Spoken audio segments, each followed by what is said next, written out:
कि मैं मुख्यमंत्री जी का जितने का लोग थे उससे चौगुने लोग लाकर उनका स्वागत करूंगा और मैं उनके नारे भी लगाऊंगा, क्योंकि क्षेत्र की जनता है। मुख्यमंत्री सबके हैं, वो कोई भाजपा के मुख्यमंत्री नहीं है। मुख्यमंत्री आते हैं तो विधायक का भी अपना एक प्रोटोकॉल होता है। द्वाराहाट से कांग्रेस विधायक मदन सिंह बिष्ट ने चौखुटिया में मुख्यमंत्री पुष्कर सिंह धामी जिंदाबाद के नारे क्यों लगवाए, इसे लेकर सियासी बवाल मचा हुआ है। कांग्रेस में अलग अलग बयान आ रहे हैं, अलग अलग तरीके की बातें हो रही हैं, चर्चाओं का बाजार गर्म है और अब मदन बिष्ट ने भी इस मुद्दे पर सफाई दी है। उन्होंने प्रोटोकॉल का हवाला दिया है तो ये भी समझाने की कोशिश की है कि आखिर स्टेज पर ऐसी नौबत आई क्यों थी। कल 1:30 बजे के लगभग माननीय मुख्यमंत्री जी हमारे चौखुटिया मेले के उद्घाटन में आए।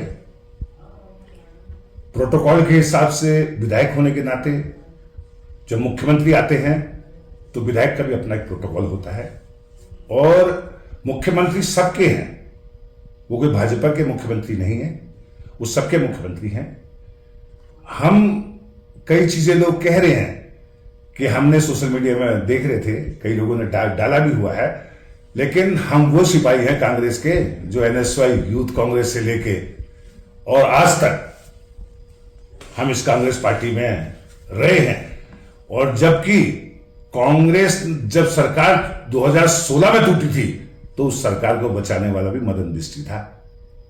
उस सरकार में मैंने किस तरीके से अपने दोस्तों को, अपने साथियों को किस तरीके से हम कांग्रेस पार्टी से दूर बिल्कुल नहीं जाते। और मैंने जरूर ये कहा मुख्यमंत्री जी से, मैंने माननीय मुख्यमंत्री जी आप ये मेरी घोषणाएं हैं, 5 घोषणाएं 4-5 घोषणाएं थी, ये आप कर देंगे और इसका निवारण कर देंगे। जैसे हॉस्पिटल का मुद्दा था, जैसे मेरे यहाँ शिक्षा का मुद्दा था, मेरे बच्चे बीएससी करने के लिए वहां से 25 किलोमीटर द्वाराहाट जाते हैं या बीकॉम करने के लिए द्वाराहाट जाते हैं।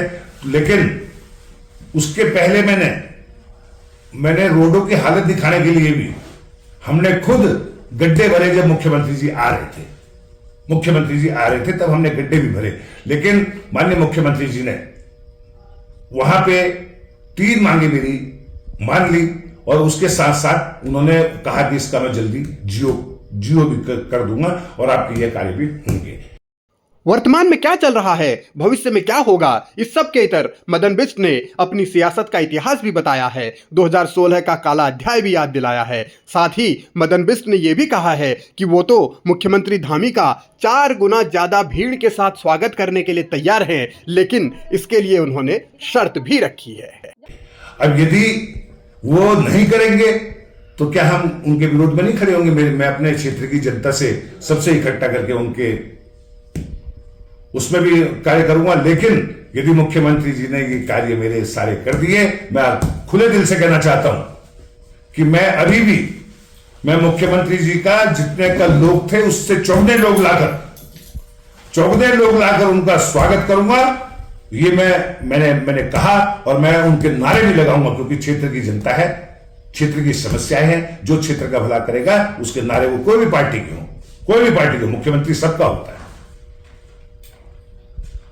ये जो सोशल मीडिया में लोग कह भी रहे हैं, कहने वाले कहते रहते हैं, लेकिन मेरी एक भावनाएं भी थी जब मैं 16 में सरकार से बाहर नहीं गया या 16 में सरकार से बाहर नहीं गया, तो अब क्या वो है, मैं कांग्रेस का कट्टर सिपाही हूं।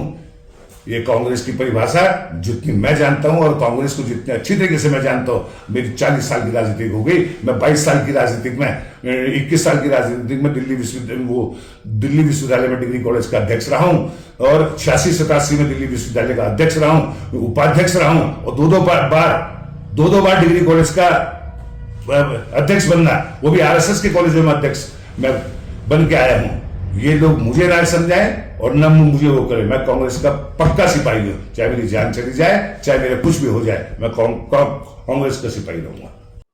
मदन बिष्ट ये साफ कर रहे हैं कि वो मरते दम तक कांग्रेस के सिपाही रहेंगे। यही उनकी सियासत का दबंग अंदाज भी है। छात्र राजनीति से लेकर उत्तराखंड विधानसभा का सदस्य बनने तक कई उतार चढ़ाव उनके राजनीतिक जीवन में आए हैं, मगर मौजूदा दौर में धामी जिंदाबाद के नारे उन्होंने लगवाए। अब सवाल ये उठ रहे हैं कि विपक्ष का विधायक होने के नाते उन्होंने सही किया या गलत किया। बहस इसी पर हो रही है। बिष्ट की सफाई आ चुकी है। सवाल यही है कि ये काफी है या कुछ और करना होगा।